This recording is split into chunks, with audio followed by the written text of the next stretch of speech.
শেখ হাসিনাকে দেশে ফিরিয়ে এনে বিচারের মুখোমুখি করা এবং কোটা আন্দোলনে শহীদদের স্মরণে শোকসভা সহ বিভিন্ন কর্মসূচি পালন করেছে বিএনপি।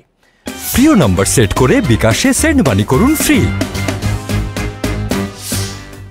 বরিশালে শোকসভা ও দোয়া মাহফিলে অংশ নেন বিএনপির নির্বাহী কমিটির সদস্য আবু নাসের মোহাম্মদ রহমাতুল্লাহ। হত্যাকাণ্ডে জড়িত সবারই বিচারের দাবি জানান তিনি। বৈষম্য বিরোধী ছাত্র আন্দোলনে নিহত ফেনীর শহীদ পরিবারগুলোতে গিয়ে খোঁজ খবর নিয়েছেন বিএনপির কেন্দ্রীয় নির্বাহী কমিটির সদস্য আব্দুল লতিফ জনি।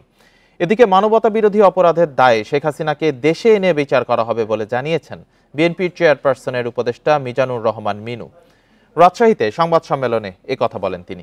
এছাড়া সম্প্রীতি পদযাত্রা এবং খালেদা জিয়ার শারীরিক সুস্থতা কামনা করে দোয়া মাহফিল হয়েছে মানিকগঞ্জে।